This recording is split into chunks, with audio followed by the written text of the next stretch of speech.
我娘去五台山求子，却意外在山中遇到通人性的紫狐，她身上带着一颗红色的珠子，放在我娘面前，转身就往山洞跑。我娘跟着她进洞，却看到洞中满是孕妇的画像，她顿感欣喜，虔诚地对着画像磕了749个响头。果不其然，回家后就有了身孕。我出生后成为王府嫡长女，爹娘将我视为掌上明珠。时间匆匆而过，转眼18岁这年，我打算抛绣球招亲，本打算扔给最中意的神举人，可最终抢到绣球的竟然能是一个粗鄙的马奴。我死要面子，自然不可能当众悔婚，只好憋憋屈屈让马奴入赘我家，但我却觉得他空有一身蛮力，没有头脑，所以我把所有的愤恨都发泄到了他的身上，还给他取了个名字叫傻蛋。我不愿意让他碰我身子，冬天我让他去睡马棚，夏天就让他睡在柴房，白天我心情好了便命令他趴在地上，我拿着墨汁在他身上作画，心情不好时就踩他脸，总之怎么侮辱人我就怎么来，可他却不哭不闹也不生气，就这么纵容我欺负他。到后来我都有些愧疚，觉得我是一个又漂亮又有钱的变态了。1个月前我被马匪绑走，还被下了情欲伞，他长枪怒马赶来救我。那天我觉得他格外英勇，所以就稀里糊涂地跟他圆了房。事后我好像有一点点心仪他了，我睁开眼睛会想他，闭上眼睛还是会想他。恼羞成怒下，我又把他赶回了马棚，可这次我会偷偷地跑去看他，他就在我家，可我却得了相思病，无药可医的那一种。我心中的小火苗蹭蹭地往上涨，我不想让他睡马厩了。白天我想看到他，晚上也想靠着他宽阔温暖的胸膛。今天是他的生辰，我亲手为他做了一碗长寿面，还想给他一个惊喜，他要做爹爹了。我激动地跑到马棚，可却偷听到一个令我震颤的消息，他原来是因为战乱流落民间的太子，还是帝后唯一的孩子。傻蛋一下子变成了金蛋傅景云，听说他还有指腹为婚的太子妃，太子妃很漂亮，是大官的女儿，更是京都第一才女，琴棋书画样样精通，他回京后便会与她成婚。我家马棚已经被侍卫包围，见我鬼鬼祟祟，御前侍卫当即将佩刀横在我的脖子上，逼迫我给傻蛋下跪。我没给他下跪，而是冒着会掉脑袋的风险，小心翼翼地握住了他的手。你真的是太子殿下？他身上的粗布麻衣已经变成了华贵大气的玄色长袍，整个人都透着一股子居高临下的金贵。下一刻，他疏离地甩开我的手。林小姐，休想再折磨姑，等姑回到京城，会让人给你送来休书。我的眼里好像进了辣椒水。今天我没想折磨他，只是想给他过22岁生辰，更想告诉他我肚子里揣了一个小傻蛋，我舍不得他。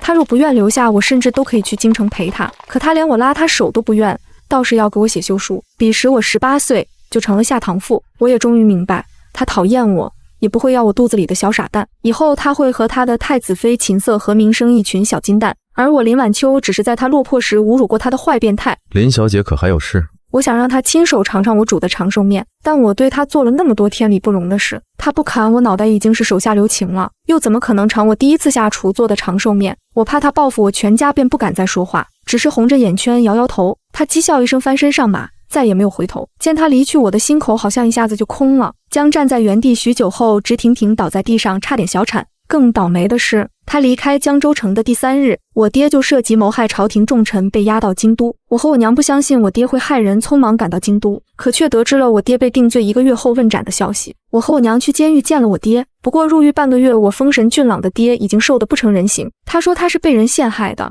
可皇上遭人蒙蔽，是非不分。我娘心疼得几乎哭瞎了眼，她那么漂亮明媚的一个人，眼中再无骄傲。忽的我娘想起了什么，用力抓住我的手。晚秋，你去找太子殿下帮帮忙吧，你俩毕竟相亲相爱2年，他肯定不会见死不救。我娘哭得几近昏厥，但我却不敢告诉她，我和当今太子傅景云从未相爱过。可我不忍心看我娘幻想破灭，只好拿着自己最喜欢的小金鞭去太子府门外求见他，大不了让他报仇，即便是遍体鳞伤，我也不能眼睁睁看着我爹被砍了脑袋。以前我让傻蛋往东，他就不会往西；我让他跪在面前，他就不会趴在脚边。可我现在才发现，想见他一面竟然这么难。我从早晨等到傍晚，手中的小金鞭都落满了积雪，才终于见到策马而来的他。他本就是世间难寻的好看，现在他穿着价值不菲的貂裘大衣，更是恍若神奇降临。傅景云翻身下马，薄凉的视线狠狠地刺在我手中的小金鞭上。林小姐，用哪只手抽过箍鞭子？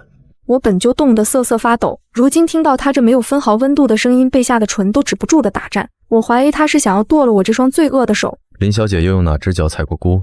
他身后的侍卫陡然拔出佩剑，我怕他真砍了我的手脚，下意识就想后退，可没想到脚被冻得没了知觉，直接栽到他的怀中。他胸膛滚烫，我忍不住又想起了我和他圆房的那晚，他把我抱在怀里哄骗时的温柔。我不争气的红了眼眶，哆哆嗦嗦问道：“啥啊？太子殿下，求求你救救我爹爹！”傅景云抬手轻佻地勾起我的脸，笑得肆意。想让姑救临江，就要拿出诚意，让姑看看你这嚣张跋扈的林小姐，是否能在榻上取悦姑。他将我打横抱起进了太子府，随手扔在榻上，白狐披风落下，他一下子抓住了我的小衣。林傻蛋！我惊呼出声，他的力气实在是太大了，就这么把我摔在床上，撞得我后腰生疼。再加上他动作太过分，我恼羞成怒，一时间没压制住脾气，就扬起了我的小金鞭。见状，傅景云讥讽地勾了下唇角，沉黑的眼眸中满是高不可攀的疏离，不怒自威。林小姐，这就是你求人的态度？我手中的小金鞭子颓然地滑落在地上，他看向我的眸光没有分毫感情，仿佛结了冰的死水湖。我也再一次意识到，他早就不是随我姓的傻蛋，而是动动手指就能捏死我全家的傅景云。取悦姑，或者等着给你阿爹收尸。我心里说不出的难过，忍不住垂眸轻轻碰了下自己平坦的小腹。傅景云回京都那日我见了红，虽然肚子里的小傻蛋保住了，但大夫说我胎相不稳，还是有滑胎的风险。头3个月我尤其得注意情绪，不能大起大落，也不能做剧烈运动，更不能进房事。我害怕失去肚子里的小傻蛋，虽然他爹不想要他，可取悦傅景云是我唯一可以救我爹的机会。我左右为难，见我不为所动，傅景云自嘲一笑，脸上覆满冰霜。就这么不情愿？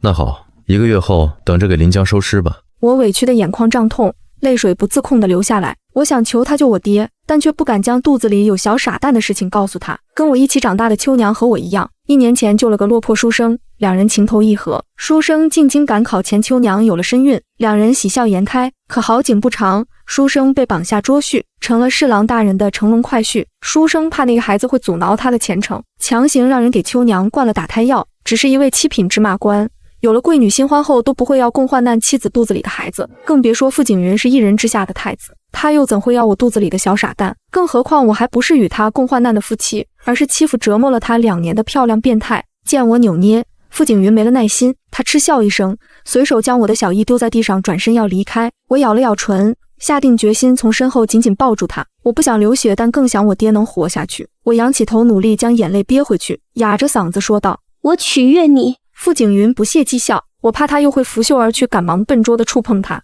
带着几分难过亲了下他的唇。林小姐，就这点本事？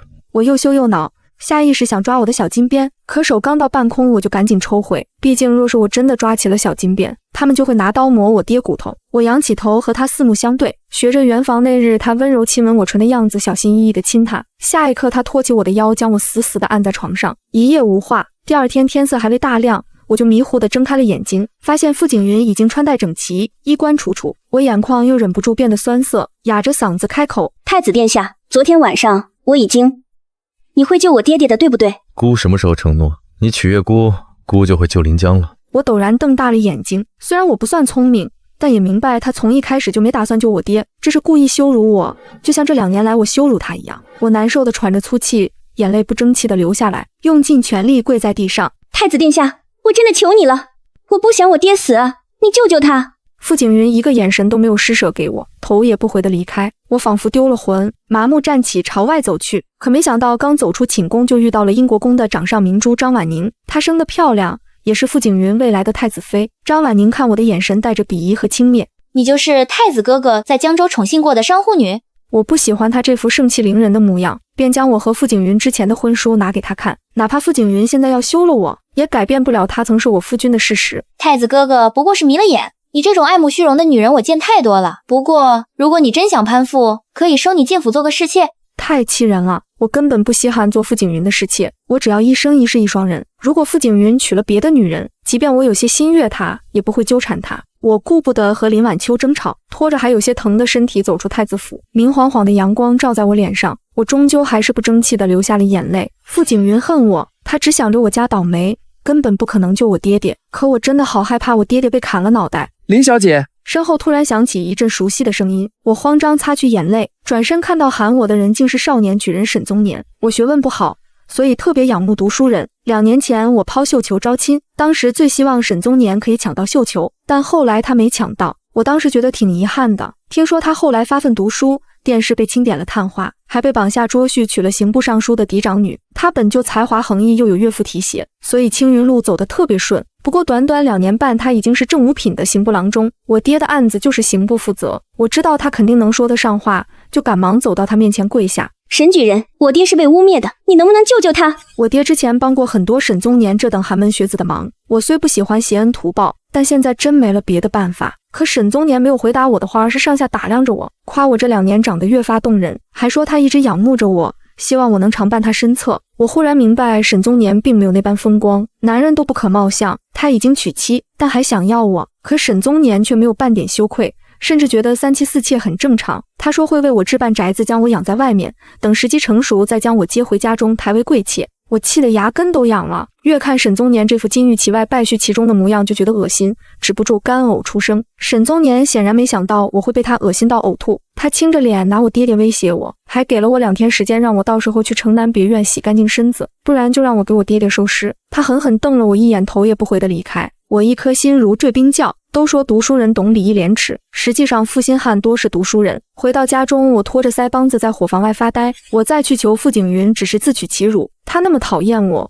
我频繁出现在他面前，或许还会影响他的心情，让我爹提前掉了脑袋。沈宗年人面兽心，只想玩弄我。我虽不愿做他的外室，但除此之外也别无他法。入夜，我提着金子做的小灯笼去了他城南的别院。做沈宗年的外室是我能想出保我们林家唯一的办法，大不了就当今晚被狗咬了一口。一路上我不停安慰自己，可真当我到了别院，看到人模狗样的沈宗年，心中还是止不住的恐慌恶心。林小姐，我等这一天很久了。他解开腰封，朝我一步步走来。大冷的天，我的手掌心止不住渗出了汗珠。忽的他上前一步，死死掐住我的腰。我怕他真那样对我，打个激灵，慌忙后退，想要跟他保持距离。沈宗年，我给你金银珠宝，求你了，救救我爹好不好？我不缺银子，只想要你林晚秋。如果你拒绝我，明天便可以给临江收尸了。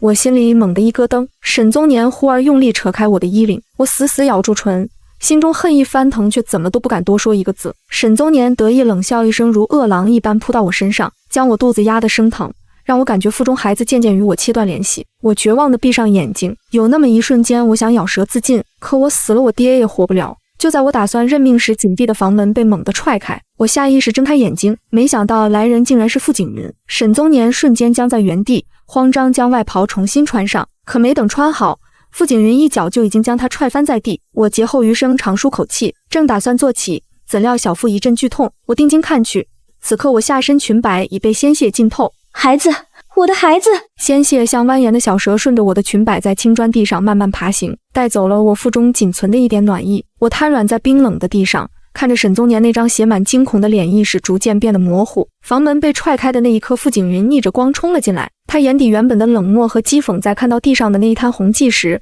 瞬间碎成了一片狼藉。那双看我如草芥的眸子，此刻竟盈满了从未有过的惊惶。林晚秋，你竟敢怀着身孕来这种地方！他甚至顾不上理会衣冠不整的沈宗年，一个箭步跨过血泊，将我紧紧搂入怀中。他身上的玄色长袍瞬间被我沾染，大片的暗红在绸缎上晕开。我看着他，想说话，却只能发出微弱的喘息。他以为我是来偷欢，却不知道我是为了救我爹才把自己送进了这狼窝。舅舅，小傻蛋！他没再说话，只是动作粗鲁，却又小心地将我打横抱起。沈宗年想要求饶，却被身后鱼贯而入的侍卫死死按住，等待他的将是生不如死的惩罚。而傅景云只是低头盯着我，那眼神像是要把我生吞活剥，又像是要把我揉进骨血里。马车在深夜的街道上疯狂疾驰，车厢里他一直紧紧攥着我的手，他的手心全是冷汗，吓得我心惊。太医被连夜拎进太子府，整个寝殿乱作一团，药味与血腥味交织在一起，成了我挥之不去的噩梦。当太医跪在地上说出胎相暂稳4个字时，我分明看到傅景云紧绷的身躯颓然松垮了下来。他坐在床边，半个身子隐在阴影里，让我看不清他的表情。为了临江，你真是什么都豁得出去，连命都不要了。我闭上眼，不想再看到他那副高高在上的模样。他以为他救了我，其实他才是那个亲手把我推向深渊的人。我蜷缩在锦被里，感受着腹中微弱的跳动，心中只剩下一片荒凉。太子府的寝殿很大，却冷得像一口华丽的棺材。我躺在厚厚的锦被里，腹部的坠痛虽然止住了，但那种虚脱感却像潮水一样不断啃食着我的骨头。傅景云就坐在不远处的罗汉榻上，手里攥着一卷书，却半晌没有翻动一页。屋子里静的只能听到炭火偶尔爆裂的噼啪声。他换了一身干净的月白色常服，整个人看起来温润如玉。可我知道，在那层皮囊下藏着一个恨我入骨的灵魂。他没问那孩子是谁的，也没再提沈宗年。这种死一般的寂静比打骂更让我煎熬。把药喝了，别让姑觉得自己在养一个废人。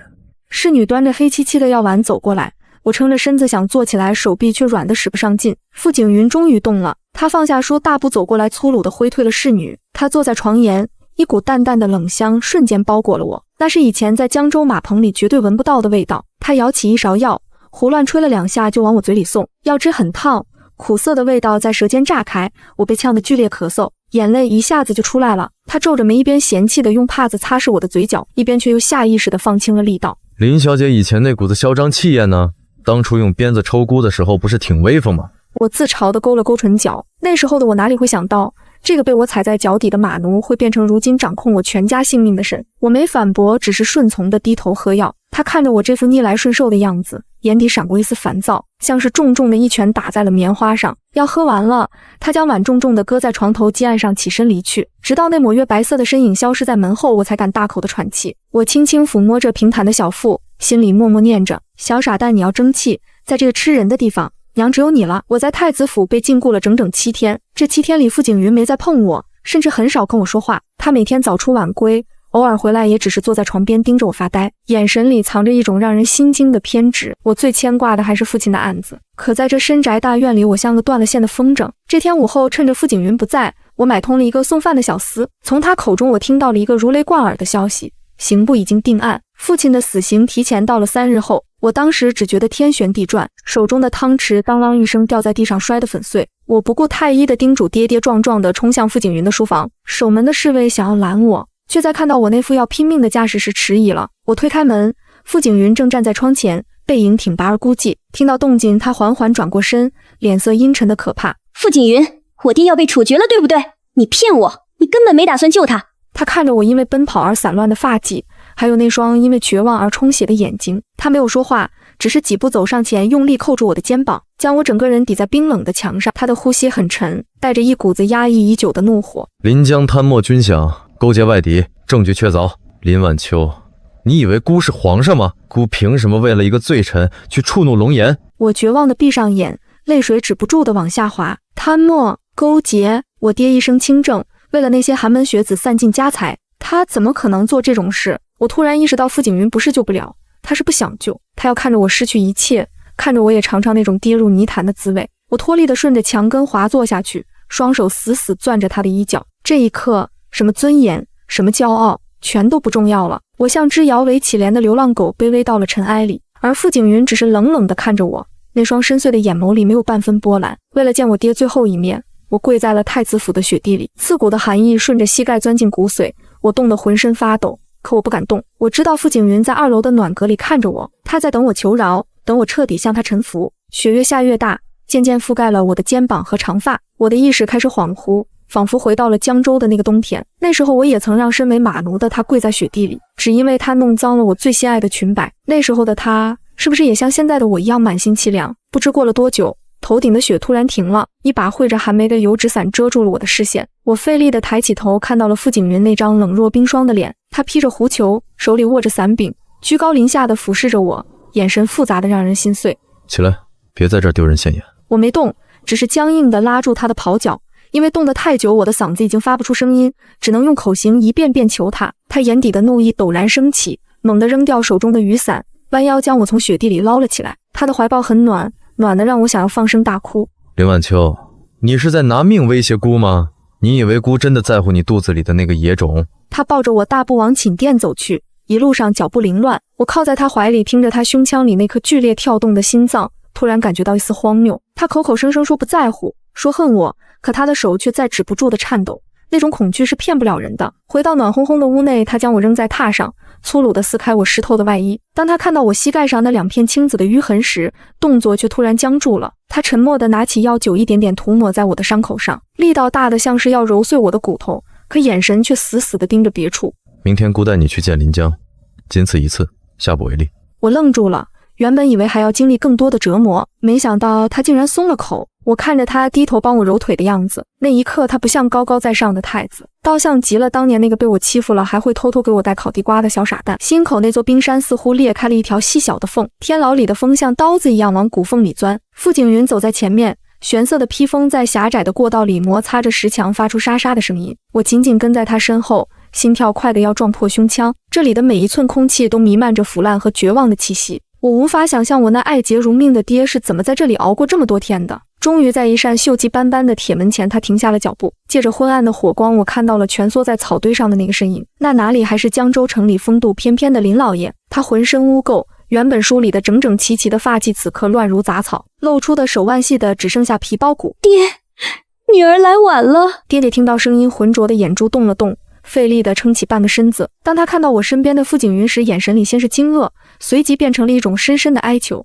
他想说话，却只能发出嘶哑的呵呵声。傅景云就站在我身侧，冷眼看着这一切，他的脸上没有任何表情，仿佛眼前的惨状与他毫无干系。林小姐，看也看了，姑给你的时间不多。我猛地转过身，毫无尊严地跪在傅景云脚边，手指死死抓着他的靴筒。我想求他放了我爹，求他哪怕给爹换一间干净点的牢房。可傅景云只是微微垂眸，那目光像是在看一个跳梁小丑。他并没有立刻拒绝，也没有答应，只是伸出修长的手指轻轻理了理我散乱的发鬓。他的动作很轻，却让我感到一阵莫名的寒意。我意识到现在的我在傅景云眼里不过是一件可以随意摆弄的玩物，而我爹的命就是他手里最重的筹码。从天牢出来的路上，雪下得更紧了。马车里，傅景云闭目养神，炭炉里的火苗跳动着，映在他棱角分明的脸上，忽明忽暗。我缩在角落里，脑子里全是爹爹临别时那个绝望的眼神。我知道，如果再不想办法，3日后的法场就是我们林家的终点。车厢内的气氛压抑得让人窒息。我看着傅景云，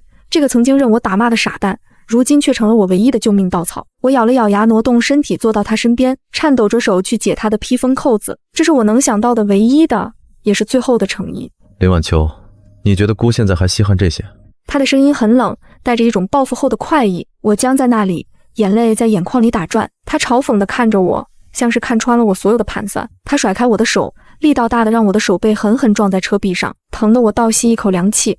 只要能救我爹，你要我做什么都行。傅景云冷笑一声，他突然凑近我，温热的呼吸喷在我的耳根，嘴里却说着最残忍的话。他要我永远留在太子府，没有名分，没有尊严，做一个连见光都不能的侍妾。他要让全京城的人都知道，曾经高傲的林家大小姐，如今是如何卑微地跪在他脚下求生的。我闭上眼点了点头，为了爹，为了肚子里的小傻蛋，我还有什么不能舍弃的？傅景云看着我顺从的样子，眼底却没有预想中的欢愉，反而闪过一丝阴鸷。他粗鲁地将我搂进怀里，力道大的像是要勒断我的腰。我知道这只是折磨的开始。我在太子府住下的消息终究还是传到了张婉宁的耳朵里。这位英国宫的掌上明珠，未来的太子妃，显然没打算放过我。清晨，我正扶着酸痛的腰在园子里消食，就撞见了那抹艳丽的红影。张婉宁穿得华贵无比，金灿灿的步摇随着她的脚步乱晃，刺得我眼睛疼。她看我的眼神像是在看一堆令人作呕的垃圾。她身后的侍女们也一个个昂着头，恨不得用鼻孔看人。在这京城，没人瞧得起我这个出身商贾又名声狼藉的下堂妇。哟，我当是谁呢？原来是那个在江州养马奴的林大小姐，怎么还没被休够，又跑来太子府丢人现眼了？我没说话，只是下意识地护住了小腹。现在的我不想起冲突，只想安安稳稳地保住孩子。可我的退让在张婉宁眼里成了软弱，她变本加厉地走过来，涂满扣单的手指狠狠戳在我的肩膀上。她骂得很难听，从我的出身骂到我的名声，最后甚至提到了我那身陷囹圄的父亲。我死死攥着拳头，指甲深深掐进掌心。就在他扬起手想要给我一巴掌的时候，不远处的长廊上传来了傅景云低沉的声音。傅景云不紧不慢地走过来，眼神扫过张婉宁，最后落在我苍白的脸上。他没有立刻斥责张婉宁，只是淡淡地说了句胡闹。张婉宁立刻换了一副委屈的面孔，扑进他怀里撒娇。而我站在风雪中，看着他们才貌双全、琴瑟和鸣的样子，只觉得腹部一阵隐隐作痛。傅景云搂着张婉宁离开时，回头看了我一眼，那眼神里没有同情，只有一种让人心寒的警告。我看着他们的背影，突然意识到在这场权力的游戏里，我从来都没有胜算。张婉宁走后，偏殿里冷得像个冰窖。我蜷缩在窄小的榻上，腹部的坠痛感像细密的针扎一样，一阵接着一阵。我不敢叫人，在这深宅大院里，除了傅景云，没人会在意我的死活。而傅景云正陪着他的准太子妃。不知过了多久，房门被轻轻推开，一股寒气随之涌入。我闭着眼装睡，却感觉到那道熟悉的带着冷冽香气的影子停在了榻边。是傅景云，他没点灯，就那么在黑暗中静静地坐着，目光沉甸甸地落在我的脸上。他修长的手指抚上我的额头，动作生涩的厉害，却意外的暖和。我感觉到他似乎叹了一口气，那声音太轻，轻得像是我的错觉。他变了，变得让我捉摸不透，可这种偶尔流露出的温柔，却比他的冷言冷语更让我心惊肉跳。林晚秋，你若是当年能乖一点，何至于此？我猛地睁开眼，正好撞进他那双盛满了复杂情绪的眸子。他像是被抓住了现行的贼，瞬间收回了手，脸色重新变得冷硬。他并没有解释为什么深夜过来，只是从怀里掏出一个油纸包，随手扔在被褥上。那是街角王记的烤地瓜，以前在江州我最爱吃这一口。地瓜还是温热的，散发着诱人的甜香。我看着那个纸包，眼眶没出息的红了。他冷哼一声，转身就走，背影在黑暗中显得格外孤傲。法场监斩的日子越来越近了，我顾不得身体的虚弱，在书房门口跪了整整2个时辰。傅景云终于肯见我了，他坐在高高的书案后，面前摆着一碗冒着热气的参汤。他看都不看我一眼，修长的手指有节奏地敲击着桌面。他告诉我，想要救我爹光靠求饶是不够的，这朝堂之上想要临江死的人太多，他需要一份名单，一份我爹以前私下往来的账簿。我知道那账簿牵扯甚广，一旦交出来，我爹虽然能活，却会成为众矢之的，一辈子背负骂名。只要能保住我爹的命、名声，我们不要了。傅景云停下动作，抬眼盯着我，他的眼神里带着一种审视，像是在衡量我这句话的真心。他突然起身走到我面前，俯身捏住我的下巴，逼着我仰起头看他。他的手指很用力，捏得我生疼。好一个父女情深，那姑要你亲手写一份断绝文书，从此林家是林家，你是姑身边一个没名分的奴，你舍得吗？我愣住了，他这是要彻底断了我的后路，让我这辈子只能依附于他。我看着他眼底那抹疯狂的报复欲，心如死灰的点了点头。他像是终于满意了，松开手，任由我爹坐在地。我知道从这一刻起，江州那个明媚的林晚秋彻底死了。自从签了那份文书，傅景云对我爹的案子确实上心了不少，可我在这府里的日子却变得愈发艰难。张婉宁不知从哪儿听到了风声，知道傅景云在暗中调查林家的案子，他坐不住了。这天我路过花园，被几个身强力壮的婆子拦住了去路，他们不由分说地将我拖进了一间偏僻的耳房。张婉宁坐在椅子上，手里把玩着一只精致的瓷瓶，脸上挂着阴冷的笑。他看我的眼神就像是在看一个死人。你以为凭着肚子里的野种就能让太子哥哥回心转意？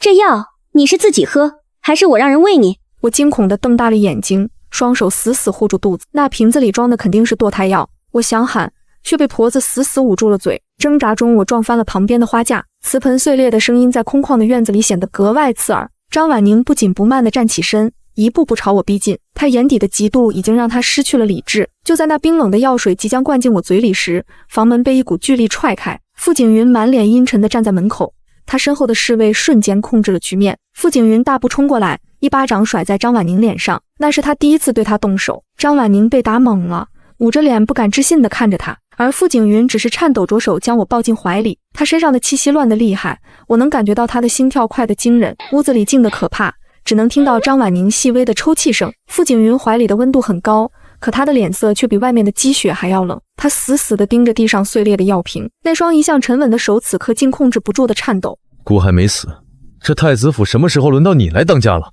张婉宁被那一巴掌打得跌坐在地，珠翠散了一地，狼狈不堪。他想解释，想哭诉，但在触及傅景云那杀人般的目光时，所有的声音都卡在了嗓子里。傅景云没有给他任何辩解的机会，直接下令将他禁足在英国公府，无令不得入宫。他横抱起我，大步走回主寝。一路上他走得很急，像是身后有洪水猛兽在追赶。我靠在他的胸膛上，听着他如肋骨般的心跳，心里乱成了一团麻。他是在乎这个孩子，还是在乎我？又或者他只是在维护他作为太子的威严？回到屋里，他将我塞进厚厚的被褥中，又亲自点燃了安神香。他坐在床边，看着我苍白的脸色，眼底的阴鸷渐渐散去，取而代之的是一种名为后怕的情绪。他伸出手想碰碰我的脸，却在半空中生生停住。林晚秋，你若是护不住这个孩子，姑就让你爹陪葬。